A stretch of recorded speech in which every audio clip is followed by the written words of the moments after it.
All right. Welcome everybody to Peter White Public Library. Whoops. My name is Marty Ackett. You probably all know who I am, but I'm saying this to the people who are watching us on YouTube as well. I'm the adult programming coordinator here for Peter White Public Library. It's my pleasure to welcome you here to our presentation by Michael Niger from the Sierra Club tonight. And I just have one group that I need to thank this evening for making this possible, and that is the Friends of Peter White Public Library. They provide all the live streaming equipment, so if you are watching this event on YouTube, you have to say a big thanks to them because they provide all of the funds that allow us to do that. And they provide so many funds of what we do here, and I do here at Peter White, that I'm so grateful to the Friends. Okay, just a couple things I'll make you aware of that are coming up. This coming Friday, we have a matinee for Global Cinema. And Global Cinema this month is going to be a Federico Fellini film called Armicord. That is starting at noon on Friday right here in the community room. And if you have not seen Federico Fellini's Armicord, if you were here at the last two Global Cinemas, they were a little heavy. Okay, we had The Seventh Seal by Ingmar Bergman, a little heavy, and then the month before that we had Rashomon by Akira Kurosawa, another very heavy film. This one is a comedy, so I'm trying to make it a little light this time. So Armicord by Federico Fellini this Friday, and then next Monday we have a concert by Troy Graham, who was recently awarded the 2022 Marquette Art Award Performer of the Year. And he's going to be doing a live concert here. It's called Troy Graham Gives Thanks, and it's like a thank you concert to everybody who supported him through all of his career here in Marquette. And that's Monday night at 7 p.m. right here in the community center. And if you've never had a chance to see Troy Graham perform, give yourself a treat. Give yourself a Thanksgiving treat and come and hear him perform because he really is an amazing performer.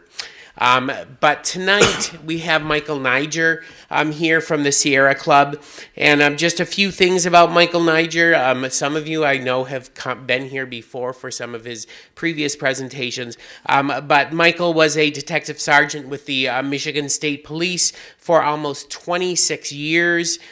He founded and runs the Michigan Backcountry Search and Rescue's Long Range Special Operations Group, which investigates long-term missing persons and missing persons cases and cold case homicides in the bush between the Upper Great Lakes and the Arctic Ocean. In Ontario, Canada. He has been a wilderness guide for close to 40 years. Actually for 40 years. Is it over 40 years or is it close to 40 years? 40 is good. 40 years. Okay, 40 years. And he's published and he's paddled solo from the Upper Great Lakes to the Arctic Ocean, which I can't even imagine. But you're going to see that in January because he's going to be doing a presentation in January about a trip going to the Arctic Ocean. So just a little preview, if you want to come back in January, he's going to be doing that presentation. So that ought to be wonderful. Let's see.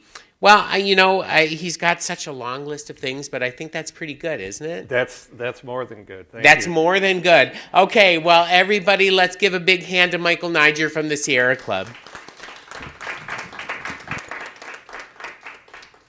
Thank you. The presentation in January is going to be a snowshoeing expedition down a couple of rivers to the Arctic Ocean, so it'll be real timely. It won't be a canoe trip.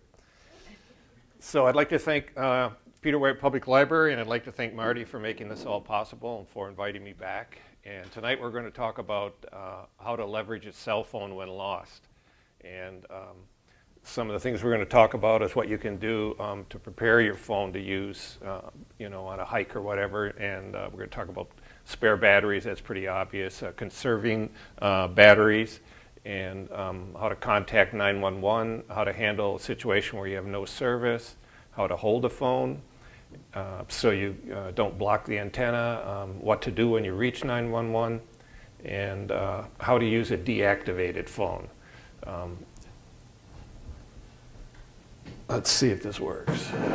Oh boy.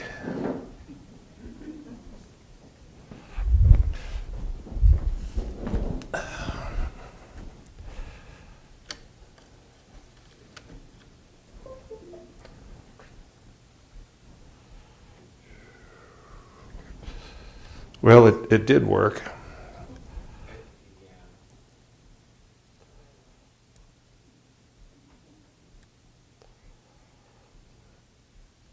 Okay, there we go. It was sitting too long, I guess.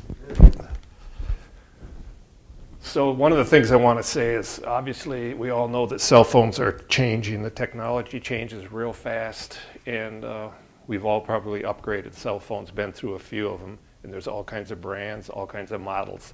So this is not a real precise talk in terms of what's possible with a phone and what's not, but it'll give you a good idea of some of the things you can do and things to try. And when you leave here, you can do, if you want, you can do a little research on your phone to better define some of the things we discuss here.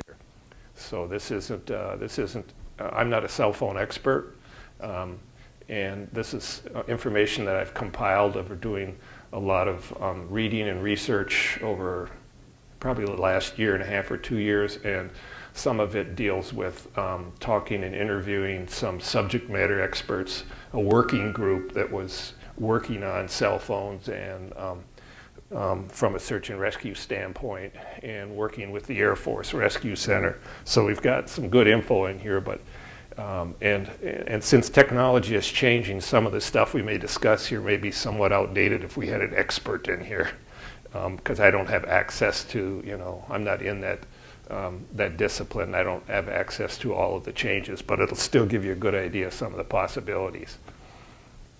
The first thing we want to talk about is pre-trip preparations that you can do with your phone, and obviously you want to fully charge your phone at home, and then I recommend that you top it off on the way to the hike. Plug it in your car, because if you don't and you leave it on in your car, you're burning juice. So you might as well start your hike with 100% battery as opposed to 85 or 90, depending on how far you're traveling. Another thing you can do is, especially with older phones or phones you've had quite a while, is pull the SIM card out and clean the contacts. You can use a disinfectant wipe or use a cotton swab with alcohol, just to make sure that you've got real good contacts, because that can influence how your phone works. And a lot of what we're going to talk about today is optimizing your phone or using your phone when the signal is really weak. And so that's where a lot of this comes into play. But if you're around towers and stuff, a lot of the stuff I'm going to talk about isn't that important, because you've got a good signal. If you've got a good battery and a good signal, you're pretty much all set. But as we know, there's a lot of places we drive and that we hike that we don't have real good signal. So this is some of the discussion tonight will be how to improve your chances of making contact with 911 in those situations. And another thing you can do, especially if you've had a phone for a while, is to make sure your SIM card's not outdated. And you can do that by contacting the carrier.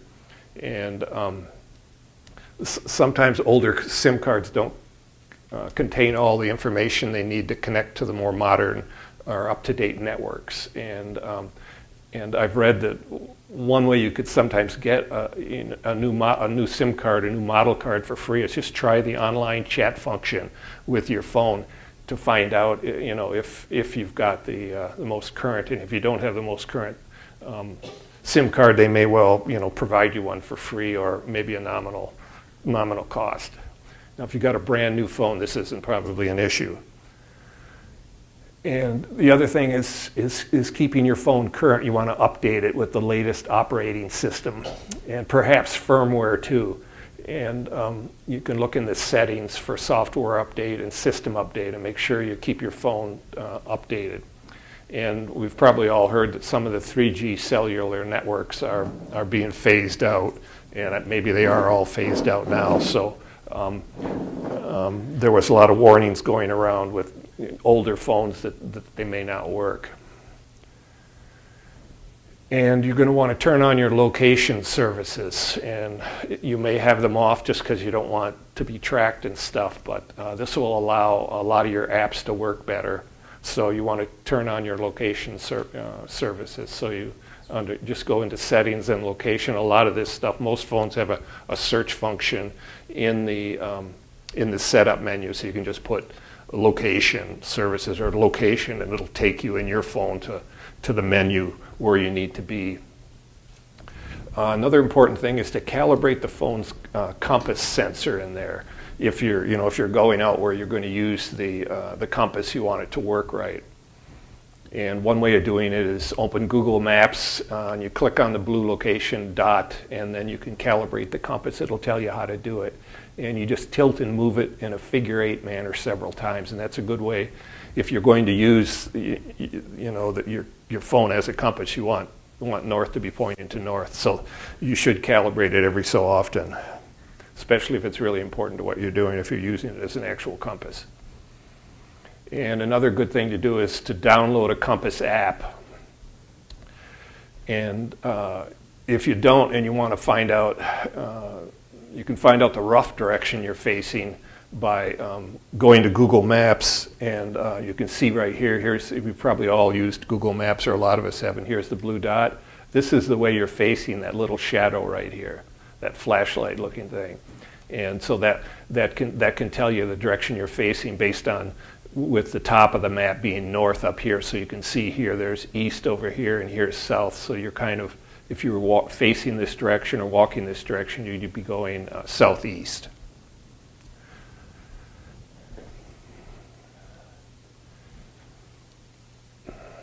And a GPS app is a good thing to have, or a mapping app that tells you exactly what your coordinates are, because if you do get lost and you contact 911 or someone else, you're going to want to tell them where you are, and so you want to give them the exact latitude, longitude coordinates. Now, with a lot of 911 centers now, and with the software they have, they can tell exactly where you are, but you just don't know, depending on where you are and where you travel, what the 911 call center in the area you are, what services they have, what software and the power they have. So it's good to have an app that'll give you the lat-lon, so you can tell somebody exactly where you are, instead of saying, well, I'm in the McCormick tract, but I don't really know where I am.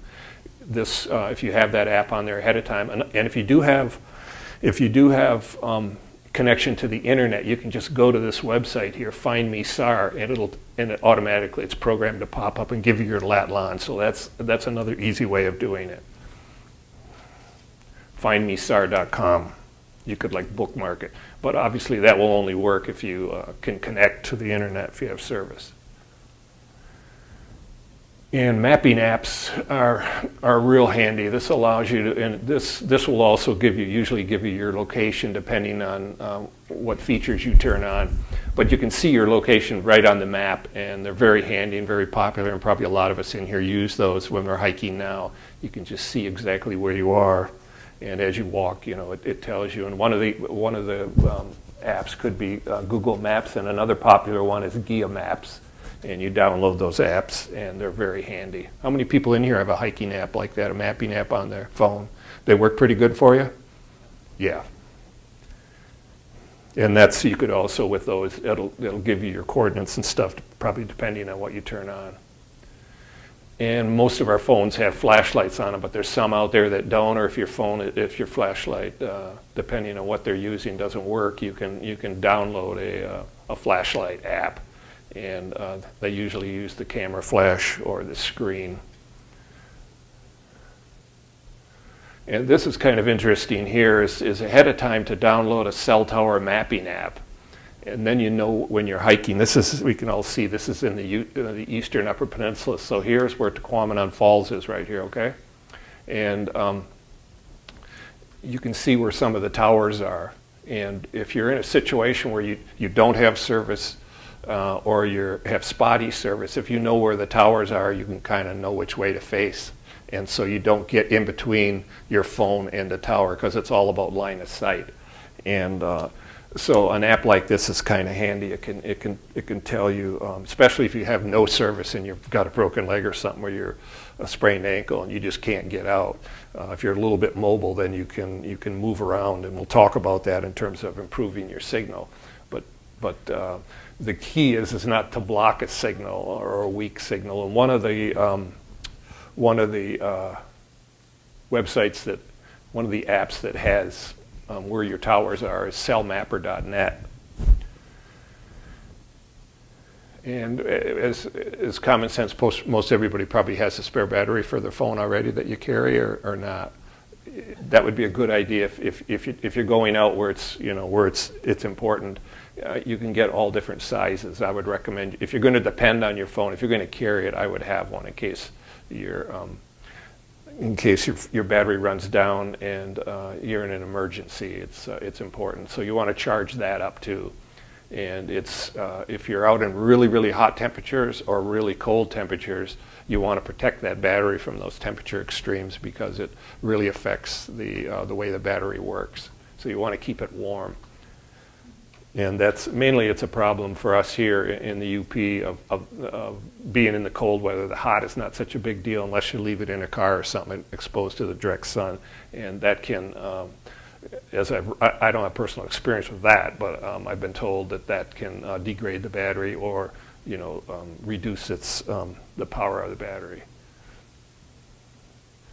And here's this section here is on reducing battery consumption. One of the things that's kind of interesting is you want to calibrate your battery. Basically, you're going to calibrate the battery gauge. In other words, like this, it says there's 25%. We've all seen the little battery here.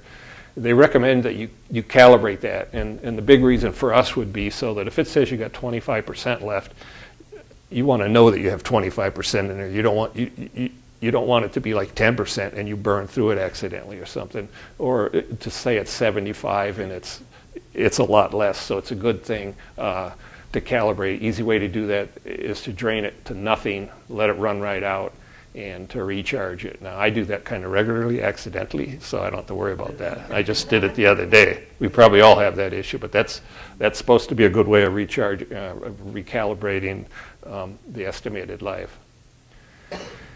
And you can also, in terms of conserving your battery power, you can see what's drawing your juice. And in this case here, you can see this. In this example here, Spotify is burning through 20%, using 26% of the power that your phone is chewing through right there. So if you were out in the woods, you may want to turn off some of this, and we'll talk about turning off some apps. But you can see what's using the juice there. And that again is settings and battery usage, but that's the menu on phones varies, so you can just use that search function and just put battery usage in. It'll probably take you right to it, and you'll be able to see it.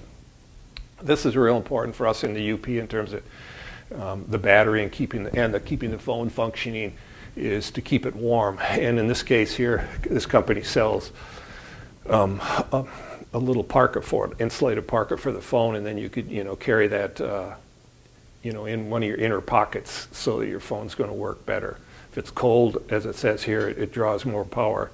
And additionally, some phones are programmed to shut down at low temperatures, and same with some GPS units and satellite communication devices. So it's good to keep the battery warm. And remember, if it doesn't work because it's real cold, then think about warming it up. Just like a butane lighter may not work at all, or like a flashlight with AA batteries in it, alkaline batteries, real cold, will look really weak or won't even work. If you were to take those batteries and heat them up, they come right back to life. So that's why a lot of times we only use lithium batteries in the winter when we're out on expeditions and camping and stuff. So think about that. If your phone won't work like it normally does, try warming it up, because it may just be too cold. And if it's really cold, it may not if it's just inside the shell of your jacket, that may not be warm enough. So you may have to put it between your hands or your arm and your body to get it to work. So keep that in mind. And obviously, avoiding unnecessary calls, long ones, is a good way of, conserving, battery power, and avoid using the camera, especially the flash. And this would be in a situation where maybe you're running your battery, you're out for a long time and you're concerned, or your battery is partly run down, and so then you would want to start conserving things. And this is quite obvious here. Sometimes with really old phones, they're going to have, not only are the new phones going to have more powerful batteries and be more efficient, older phones just have batteries that are like literally worn out. So you could possibly go in and just have a new battery put in your phone to give it more life. But if you have a really old phone and you want to use it, you might want to just go in and see if you can get a new battery for it. That may make a difference if it's not functioning like it was when it was new. And this is kind of interesting. Avoid letting your battery get real low, perhaps under 2 bars. And one of the reasons is it may not have enough power to acquire a signal or to make a call. So you want to remember that. And we're going to talk about what types of calls and texting are you should do when you're in an emergency situation. But and we're going to talk about, it's another thing here too, is if your battery gets really low, and there's another slide on, I'm just going to mention it now because it fits with this. They say, you may want to turn your phone off to conserve power and then turn it on later, but if it gets really low, you're better off putting it in airplane mode instead of turning it off, because if you turn it off, it may not have enough juice to boot up, because that uses quite a bit of power, supposedly. And this is the slide here I was referring to. So use the airplane mode if you're getting really low in power, and that's another reason to have your battery meter have that working properly and to have it accurate. So you're making good decisions. Another way is that most phones have a power saving mode, and it's a real simple way of it closes or disables a lot of apps and stuff. So that's some of the stuff I'm going to get into here real soon is kind of technical. There's all kinds of things in your phone that you can adjust that are drawing a lot of power or a little bit of power, but in combination they draw a lot. But this is, the airplane mode is a really good way, and the power saving mode is a really good way of, without getting real technical and getting into menus and stuff, a way you can save power. And a lot of us probably know when your phone's in the airplane mode, if you still want to use the camera, you just kind of swipe the screen. You don't even have to log into it. On my phone, I have an Android. If you just, without even going into the password, if you just touch the bottom right corner of the screen and then swipe it up, the camera comes right up. Are you folks aware of that or not? Yeah, that's a real handy thing. I just learned it. Someone told me about it. I used to, log in every time, and so it wasn't real conducive to taking a lot of pictures easily. In the airplane mode, we mentioned that it turns off the wireless features and it keeps the phone ready for quick use. I use that a lot. I haven't used the power saving mode. I usually use the airplane mode. And here's some other ideas here for power reduction. This gets a little more complicated, but you could go in and, if you were going to go out for quite a while, or if you're in a situation where you can't always charge your phone, so you want to, maybe you're going into camp or you're going somewhere where several days, and so you want to use it, but you don't necessarily want to have to use airplane mode all the time. You can go in and you could turn the screen off, you could dim the screen, you can use the dark screen mode, you can use dark static wallpaper in a theme because that doesn't use as much juice. You could reduce the screen resolution or turn off the pixels. You could use a shorter auto lock timeout setting for standby or sleep mode. You could reduce the refresh rate. You could turn off the adaptive brightness for ambient lighting. You could also turn off live wallpaper or dynamic wallpaper, because that draws a lot of juice, and it really it won't change the functioning of your phone that much, but it'll make your phone last longer on the battery. And There's a lot of apps and widgets running in the background, so you could close and turn those off. And a lot of this is done automatically when you go in the airplane mode or power saving mode. But if you wanted to just go in and permanently make some changes so that just around town your phone just battery lasts a little longer or something, you could go in and you could change some of the stuff that makes no difference in your day-to-day life. And the automatic app updating and installation, a lot of that's going on in the background, so you don't even realize that, and it's chewing up a lot of juice. Same thing with the sound. There's lots of things you can do with the sound. Turn the volume down. You can turn it off. You could turn off the active listening. Turn off the vibration mode. That all uses juice. This is a big one here. Turn off the Wi-Fi roaming, and I take my phone out when I go backpacking, so I'm in remote areas where I've got no signal. I don't have any intention of using it, but when I first used to do that, I just leave the phone on, figuring no big deal.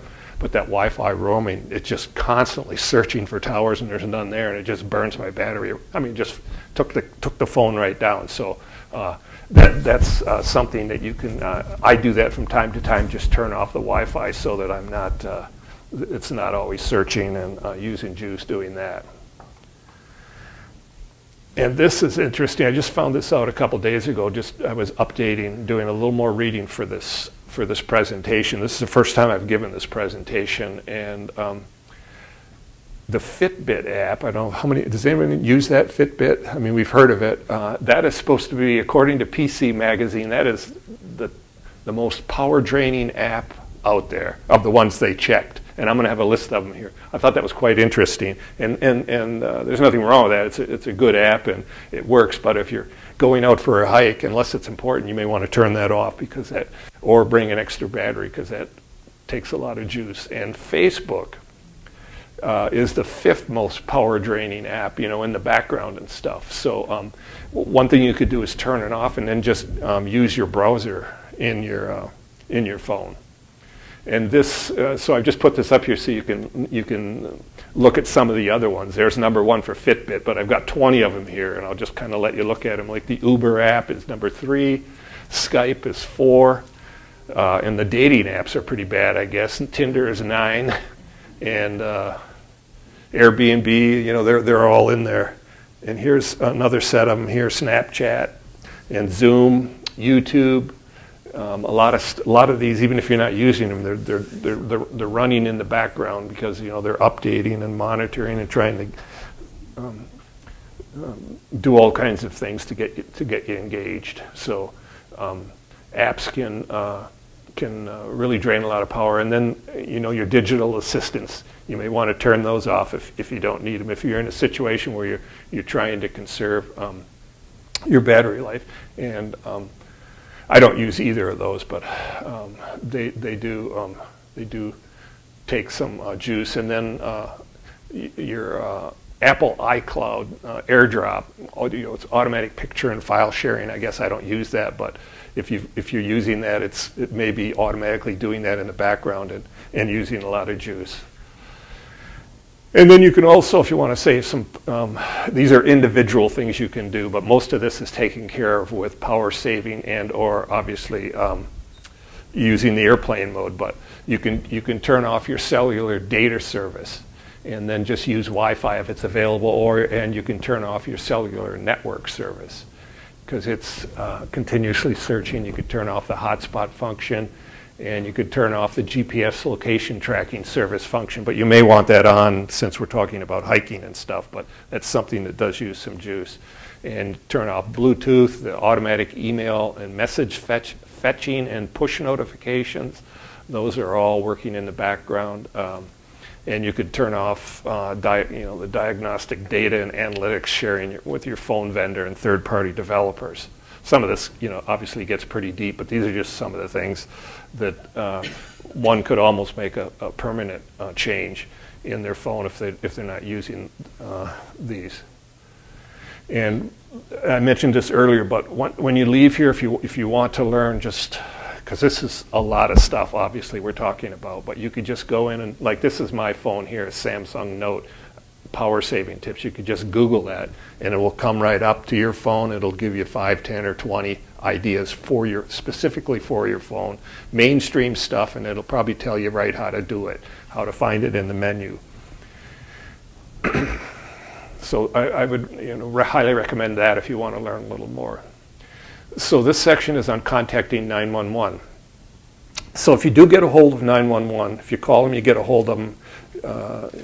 911 services vary around the country in terms of whether they have texting available, whether they have, they're going to know your location or not. So the first thing you want to do is give them your location, especially if you have a really weak signal. We've all talked to someone on the phone and they have a signal drop, all of a sudden get cut off. That's what you want to avoid. So what you want to do, if you get a hold of them, you want to tell them your location. And that's why it's good if you have a way of determining your latitude, longitude, if you figured that already out ahead of time, so that you can get that before you call them. You give them that right away, and then you can give them the other stuff. It's also a good idea, this is kind of in your pre-trip planning, is to have the direct dial numbers for police, fire, and rescue, and for local, state, national park. Maybe you're hiking over at Pictured Rocks, it'd be good to have the ranger's number there, and then have some family members, so that if you can't, if for some reason 911's down or they don't answer or whatever, you've got some other numbers you can call before your battery runs out. And if you can't call 911, text them. And is everybody kind of aware in here? Sometimes when you're trying to talk to somebody, you can't call them, but you can text them. A text goes through, but a call doesn't. Have you seen that? Have you had that experience? Yeah, because they're known as SMMs. They're short message service messages, and there's no photos or no videos. They're just really small, and they use less power to send, and they require less network capacity or bandwidth. And they can often be sent and received when calls are not possible. It just takes like microseconds to go through. And I've used it many times where I'm sending a message and I have no bars, no signal at all. And so I'll send the message and it doesn't go out, but it keeps trying. And then eventually, it might get the signal, it'll get through. And the same way, you've probably been walking and you don't have service, and all of a sudden a text message someone's sending you pops through, and they may have sent it a half hour ago or something. So the big thing to take away here, I'm pretty sure we have 911 text messaging here, and so that's a real good way, if you can't get through to 911, is to use the messaging function. And just don't attach any photos, or don't attach. Who are you SMSing to if you? Well, if I had your phone number, well, in this case, you would just dial. You would go 911. A text. You'd do. Yeah, the SMM. Who knows what the heck that is, right? I hardly know other than reading it here, but it's just a text message. Have you texted before on your phone? Yes, but I didn't know that I should text 911 on the message and then say hit send. Well, that would be the number you dial, is 911. Okay. Instead of having their 906 whatever to the state police post, you would just type in 911, and then you'd have a place to. Then you would send them a message. Yeah, according to, I guess you would have what do we got here? 160. You'd have 160 things you could text. Thank you.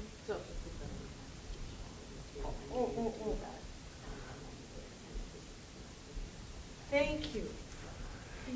Yeah, that's really important to know the functioning, because a lot of times you just can't make a call, and text messages go through so easily. And there's some other interesting things we're going to talk about dealing with 911 that some people don't know that'll be very helpful. So the key is don't send a photo of yourself or what you can see, or of a map where you think you are, because unless you have good service, that'll hold it up. It won't go through. So, and if you do get through, then you can converse with them and send them other information. And another important thing is you may send it and then check and see if it went through. You know how on a message you can right-click on it sometimes or click on it and see if it's been delivered or not? You want to check and see if it went through, because after a while that message gets canceled. So you're going to want to try and send it again. So it's good to keep track of it and see if it's gone through. And we've kind of talked about this already. Don't send rich text messages. Those are known as MMS, multimedia message service messages. I never heard of that until I was writing this. I knew about rich text messages, but you don't want pictures, video, audio, or animated GIFs in there, because they're not going to be a standard text message, and they're going to be harder to go through. As we said, they're more data intensive, and they usually require a data plan and access to the internet, sometimes not just cellular service. And this section is on what to do if you can't get a text message to 911. Just say you send it, you check and it doesn't go through, you check it again, it doesn't go through. Here's just some things you can do. Is make sure your phone is not missing a stronger signal. So try a signal reset. And basically this would be either to reboot your phone or to toggle between the airplane mode and the regular mode. Just wait about 10 or 15 seconds. And that may, that's possible, that may help if you can't get through. And then you can try switching between everybody. A lot of phones now are 5G, I guess, right? Do we have 5G up here, Denny, do you know? Or? I think so. Yeah, but one of the things I read and learned was that the carrier's logic may lock your phone onto the highest service, the best, because maybe maybe they make more money that way, I don't know, but sometimes it's weaker depending on where you are. So if you can, this will obviously be hard to remember unless you're really into technology. But if you select a lower G, you may well have a stronger signal for texting. So I don't really expect you to remember that, because you probably will never have to do it. But if you were out, that's one thing you could do. And you could just enter the setting function and search network settings. And you can see here, you can select. This is obviously old because 2G is long gone and 3G is probably gone. But you could go in and select something.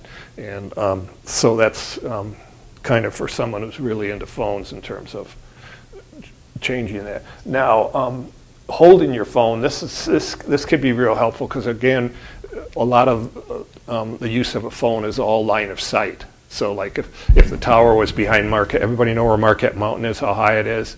If the tower was way behind it and down low, and we're down here low, it may be blocking the signal. So what you don't want to do is you want to try and avoid getting between the tower and the phone. And one of the things that's, when you're trying to send a text message, is to stay stationary for 30 seconds. Don't just try it and then move. Give it some time, because it takes time. And so don't walk around and rotate the phone. And when you try after you wait your 30 seconds, then you can go into a different position and try it. And you might want to just go right around the compass rose, try it here for 30 seconds and here to see if you can get out. And also try holding the phone in a horizontal position. And it's kind of like how a waiter holds a platter. You hold the phone, you would lay the phone down, hold the phone like this, and again what we're trying to do is avoid blocking the antenna from getting out. And so this is one thing they recommend, to hold the phone like this, and if you just can't get out. And another thing is, and we do this with GPSs sometimes, it's just to set the phone or the GPS down. Like you could set it on a stump and then just walk away from it and leave it there when you've sent your text message, so that you're not interfering with the antenna unintentionally. And you could prop it up against a stick so it's vertical, so you don't have to hold it. And if you can't get through to 911, try text, and it may be in the area you're in. The 911 service does not have 911 texting. They only do voice calls. So that's why it's good. You can compose a text message. You could put the lat lon in there, and you could say, my knee is blown out. I need rescue, and do this in the airplane mode, so you're not using up as much power. And then switch your phone on. And then you could send it out to a whole bunch of your friends, their phone numbers, and then you could see if it went through. So you kind of try and everything you can, and you can see there's lots of different apps, but just texting your friends is a good way to do it. and how to handle no service. Okay, so if your phone shows no service, it's very important that you continue calling or probably and texting, because if you don't know, if you're in an area and you don't know they have 911 texting, then you're going to have to also call, and you also may want to be texting some of your friends because it'll get out easy. But do it at regular intervals. Does everybody know that that phones that have no service, old phones, still work? They connect with 911. It's a federal law. I guess all phones, we could have like towers from 3 different service providers around you, and maybe you're with a 4th service provider. Maybe you've traveled out west and your service provider doesn't have a tower out there. So you can't see the towers, but any tower that connects with your phone, or any tower you connect with your phone, even if you can't see any signal, by law, they have to connect you with 911 for free. And a good example of this, and this is where I kind of learned it, years ago, they were collecting phones for the Women's Center, just old phones. And I said, what use is that going to be? Well, that's because of this law. As long as the phone works and the battery's charged up, ladies could get a hold of the police for free. And so that's why they're collecting all these phones. So remember that. If you have no service, you can't see any bars or anything, don't give up, because if you're near a tower, if you can connect with a tower, your text and or your voice will go through. So remember that. How many people in here, if you want to say, knew that already? Quite a few of you, or not? Yeah, so that's important. So and then another thing I read that's important is when you're trying to make a call, wait 30 or 45 seconds for it to go through. You want to be patient. Don't just call and say it rings 5 times, hang up, or it doesn't go through. Give it time, because the call routing process may consume a bunch of this time, especially if you have a weak signal. So be patient. And if you still can't get through to 911, you want to be conserving your battery power, because you just don't know how long this is going to go on in terms of before you're rescued or before you even can get contact with someone. So and we talked about it already. If your phone is on and it's searching for service, it's going to be burning through. So put your phone in the airplane mode for long intervals, and then switch it back on so that it's working for I've talked to the experts. They really don't know how long to turn your phone off, how long to leave it on for. Obviously, you don't want to leave it on too long and burn the battery down, but you want to have it on so your phone is interacting with any towers in the area, even though you can't see them, and maybe you can't communicate, because the police use. A lot of us have heard of probably cell phone forensics. And so what the police will do is there's people that just do this for a living. They're experts. And they'll look, if you're missing like in the McCormick Track or Harlow Lake or somewhere, they'll look at all the towers and they'll try to find where your phone's been interacting with them. And then they'll do some, depending on how many towers they have, they will try to plot. Like if you're right here and there's 3 towers, using cell phone forensics, they can locate where you are right here for a search. So it's important to turn your phone on every so often so it's interacting with area towers. And it's also, I think we'll talk about it a little later, I've heard recommended that every half hour or something you just send out a random text message. Maybe it would be to all of your friends or something, just so that it forces your phone to interact and log on to some towers, just to give some records so the police can work with that. And if this is, a lot of search teams say if you're lost, not to move, not to go wandering around, right? You're just going to get further lost. You're not going to get further lost, but what's going to happen is you may move so far from where they think you are that you're outside the search area accidentally. So you've got to make a call here. But if you just can't get through, then you may want to move to a better line of sight location, a higher location with fewer obstructions around you and less canopy over you. And that may make a big difference, and we all know, have done that, like in our house, maybe somewhere in our house it's not working, so we move to another place in our house and it works better, or go out on the porch or something, especially if you have really spotty, kind of know there's areas where your phone will work and where it won't work. So just by moving, and here, example, a few feet may improve the signal strength. And here's some of the things that are signal killers, like dust storms, electrical storms, thick clouds, for us big snowstorms, sleet, high humidity.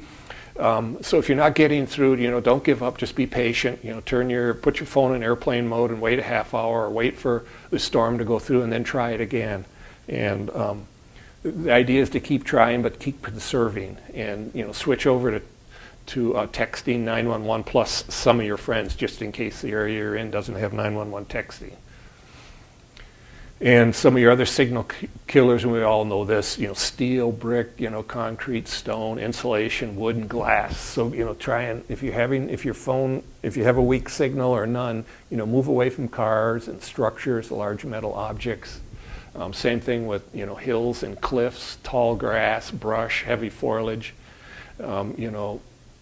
Try to get in an open area. You don't want to be in valleys or at the base of a cliff or under heavy tree canopy. That can make a difference.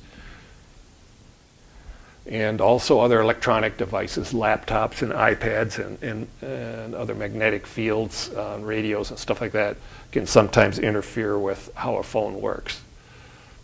I'm not sure how significant that is anymore with modern phones, but it could be. So, and we talked a little about this, even if you never get through to 911, your repeated attempts are really important, because they may allow area towers to interact with your phone, and then you get your cell phone forensics. And the Air Force does a lot of that, the Air Force Rescue Center. And I got talked to some of those folks and got one of their working papers, like they had all the people that really know this, subject matter experts in the United States are working on this, coming up with recommendations. So I got some good info from them. And so this is what, again, we talked about it a little bit, but this is your probable location here on these two towers. And 911 now, a lot has the enhanced 911, so they get GPS coordinates. So I'm not sure where the situation arises where they can't get your exact location with coordinates, versus this is kind of the older school here. I'm not sure exactly what goes on. This is pretty deep stuff. But the idea here is you want to make sure your phone has a chance to regularly interact with the towers, but you don't leave it on all the time, so you're running the battery down to nothing. You just maybe leave it off for half hour and then turn it on for 5 or 10 minutes, send a text message, and then leave it on a bit and then turn it off. How to hold a phone. And we talked about this a little bit already, but you don't want to block the antenna. And I learned in researching this that there's a lot of antennas inside of a phone. There's depending on the model and whatnot, but there's 1 or 2 Wi-Fi antennas, a Bluetooth antenna, a GPS antenna, and then 2 to 4 4G antennas. And so there's a lot of antennas in there.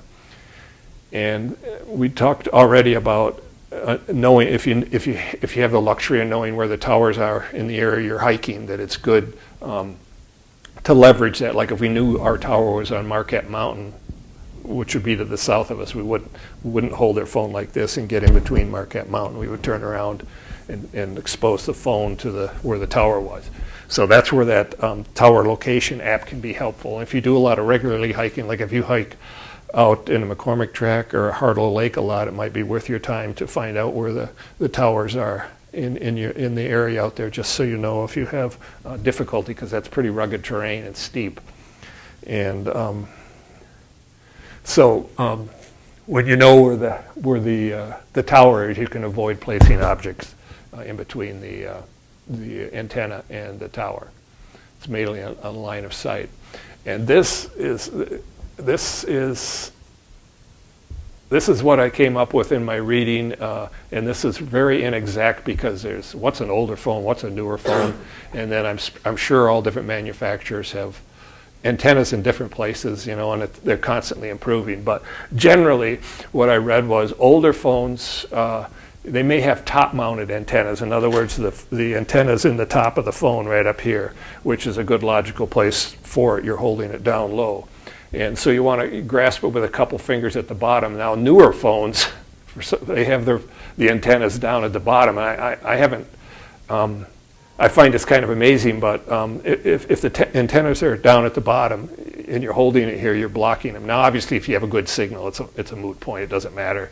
But and we'll talk about how to look at the signal strength of your phone. But what they're saying here, if you have a newer phone, chances are the antenna's down at the bottom. So if you're having a problem getting out, just flip it over like this, hold it upside down, so you're not blocking the antenna. But my recommendation would be, if you're interested in this, is to look your phone up and try and find out where the antenna is in the phone that you have, so you know, so you're doing it right.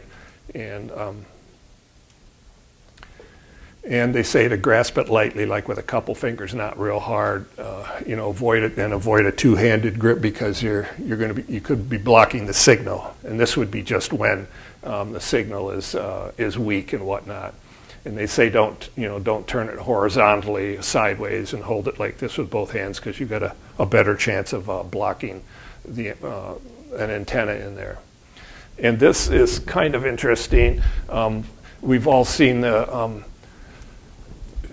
there's a signal strength meter in your reading in your phone, and we've all seen the little bars. We'll go to it next, but they're in decibels. But we've seen this right here on our phones, and this is useful for us. But it's, from what I've read, these bars it's more of a marketing tool. It varies by manufacturer. There's no uniform standard, and we've all seen the slightest shift in a phone position changes this. So it's useful, but it's not as useful as it could be.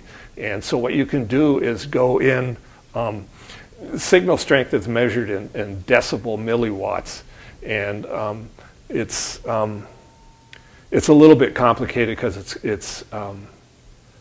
it's logarithmic, and the closer the signal is to, the lower the negative number, the stronger it is. The higher the negative number, the weaker it is.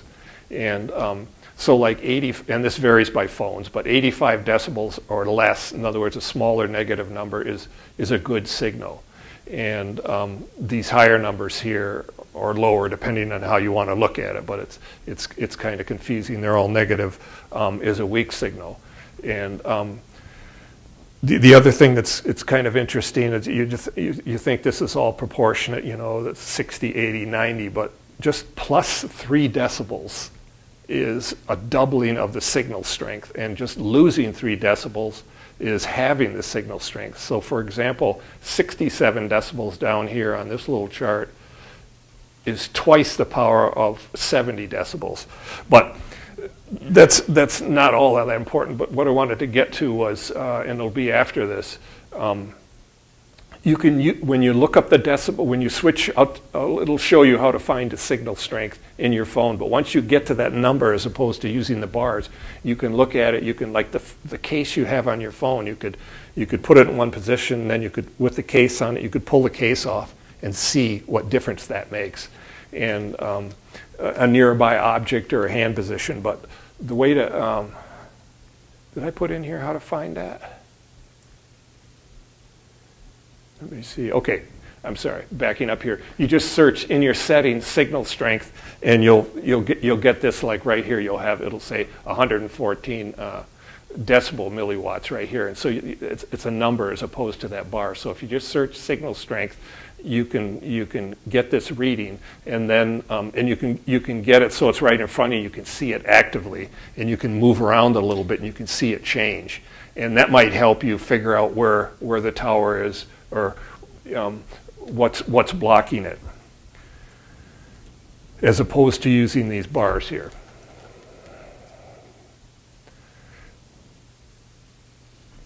And now this is a good example here. I think we're going to, I might be getting ahead of myself here.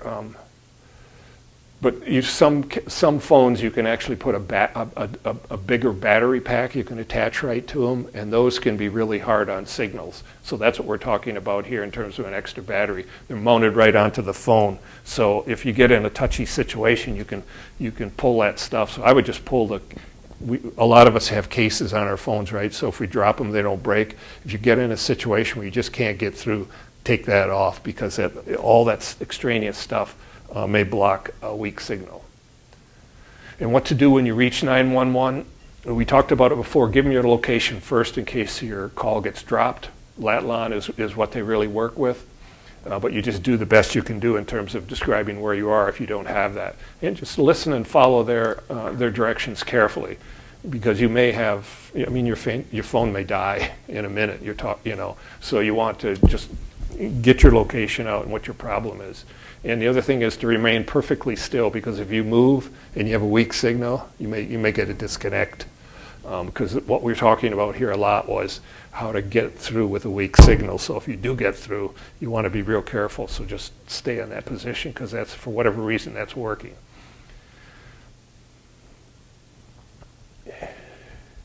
And the other thing, in terms of moving, we talked about whether you move or not.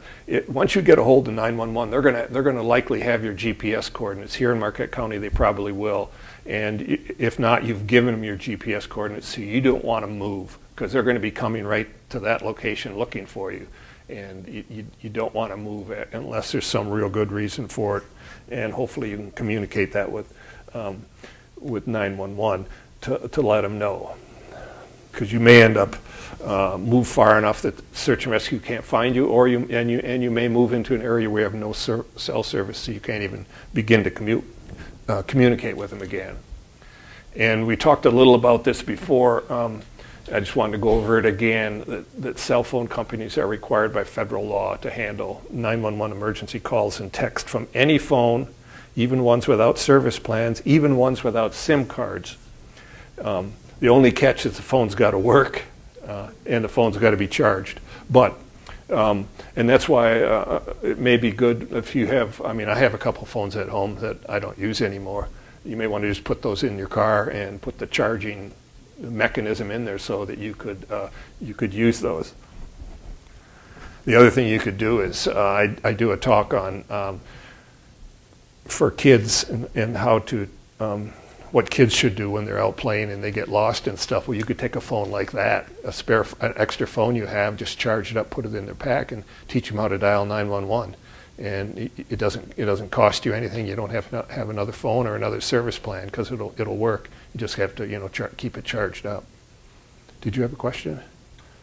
Well, if you take one of those phones that you're not using at home anymore, Mm-hmm. and it's swiped all the way clean, it has no apps, Mm-hmm. and you plug it in to charge it, then actually, and then you're in a situation where you want to call 911, how does it work? Well, it still works. It just doesn't. It could have all those apps on it too, but it's going to work as a phone. When you get your phone, there may be apps come built in, but it's still going to function as a phone. Now, I'm not an expert on cell phones, okay, but the phone is going to work. It's all this other. You push it on, You- there's enough juice to turn it on. Yes, and that would be for when you have no service. Some phones have that, but so any phone, if it's charged up and it has a if it's working, it has a battery, and it's going to work to call 911.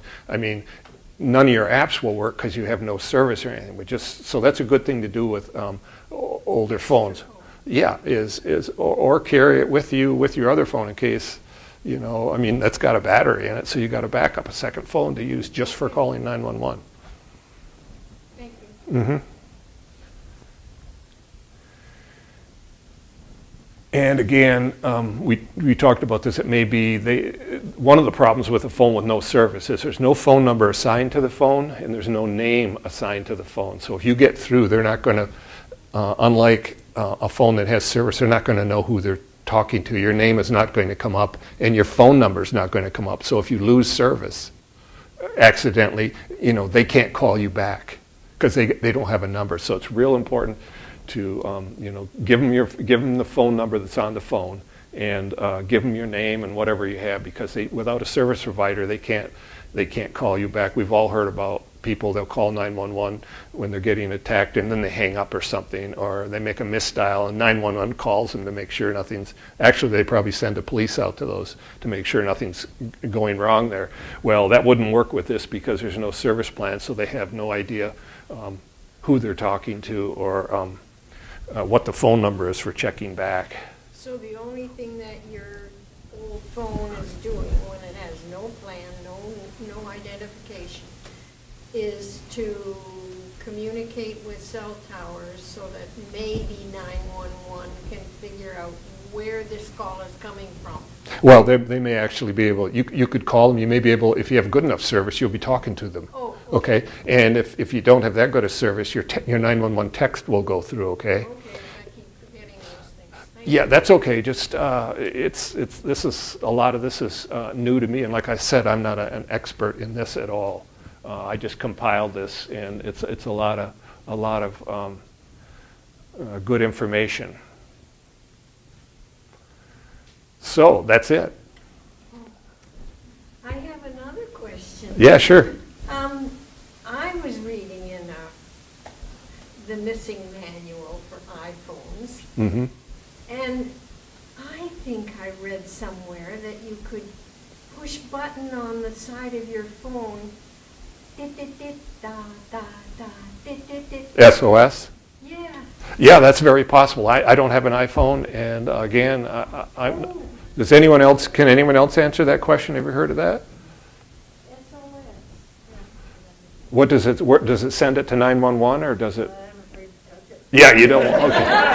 That might be, that would be logical, it would go to 911, otherwise what's the point, I guess. But you'd want to read up on that, and Okay, in other words. I mean, the phones are, My imagination had read it somewhere.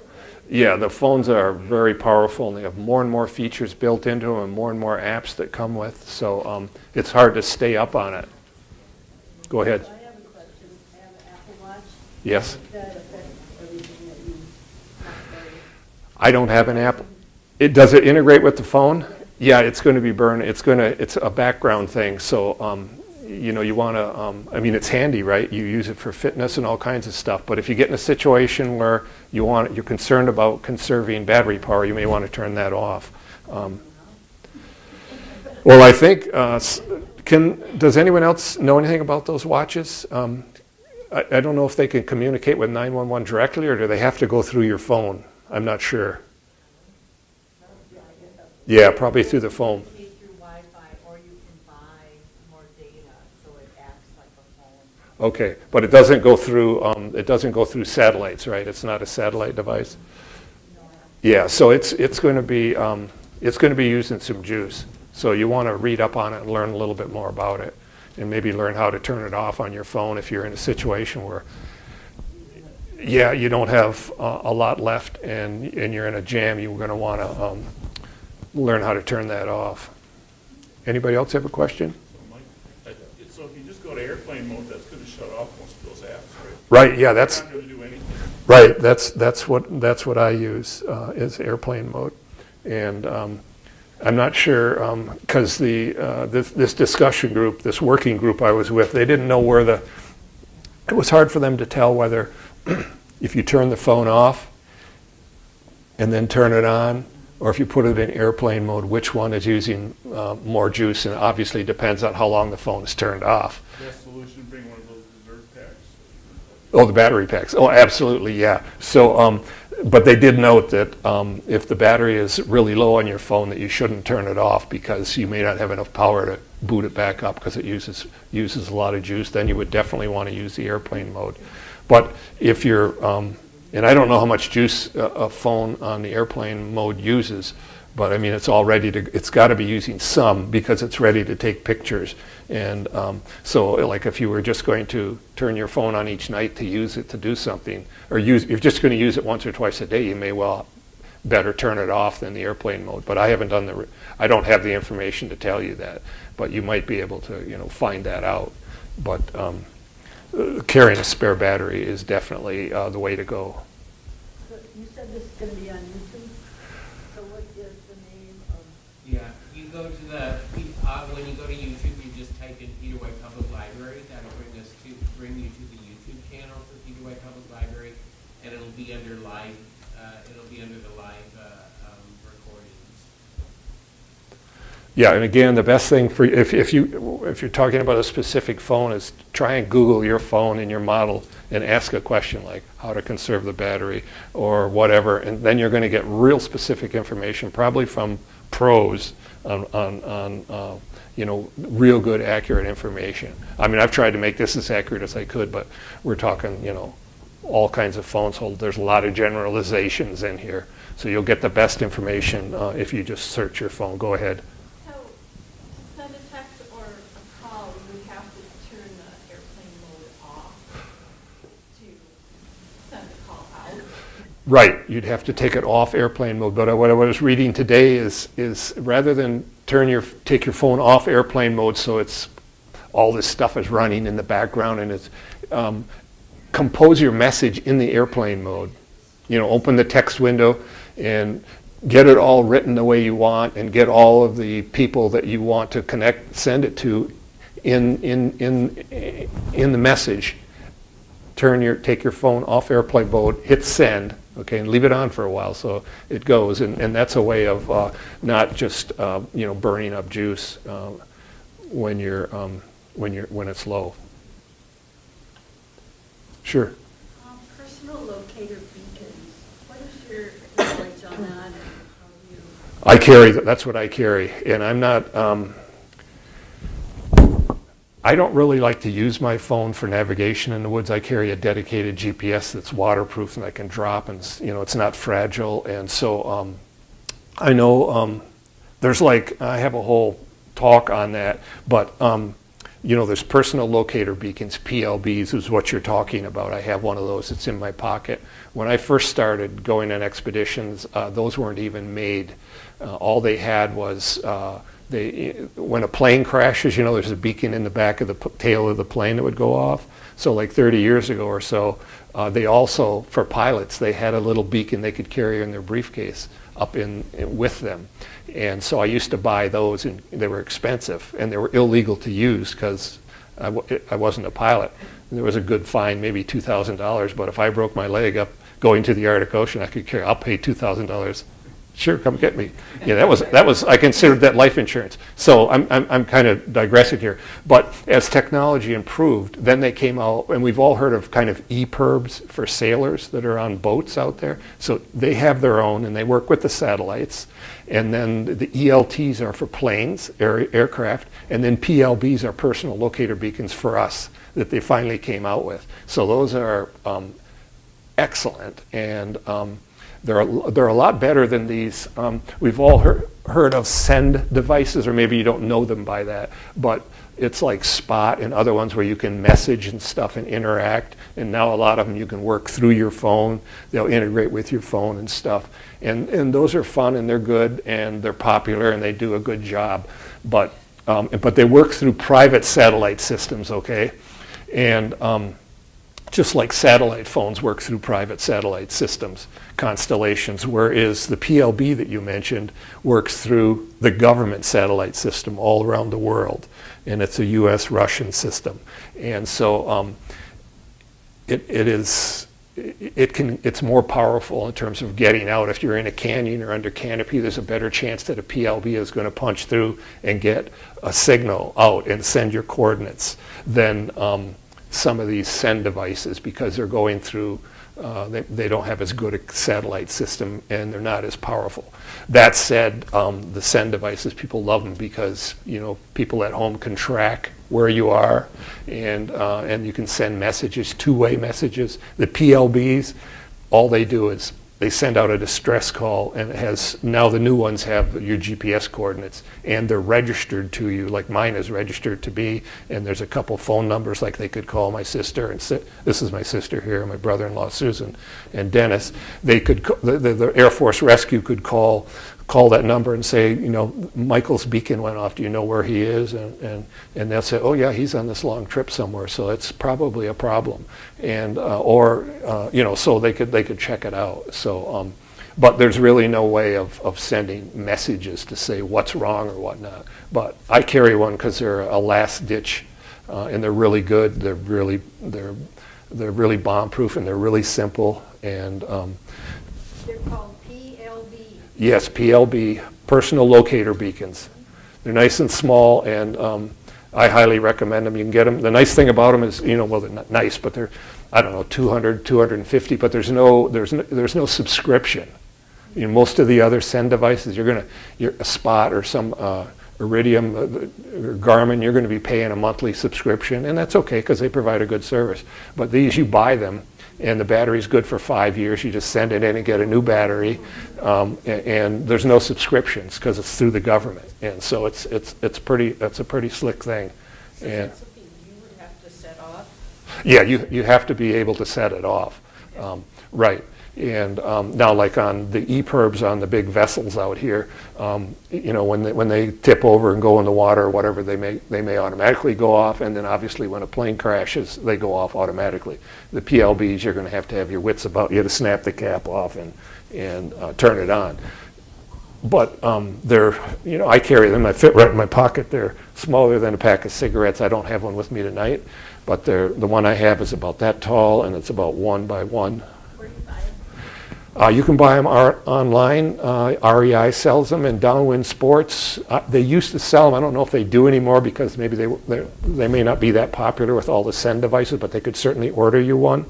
But if you just go online and search personal locator beacon, are you familiar with REI probably? Yeah, sure. Just go on there. They'll have them. There's 2 or 3 different brands that they sell, and you can figure out which one you like. And I did just read that there's one company that's come out, and you can have like 5 pre-programmed messages or something. You do it ahead of time that you can send out. So they're just starting to get into the messaging, but it's not like two-way messaging.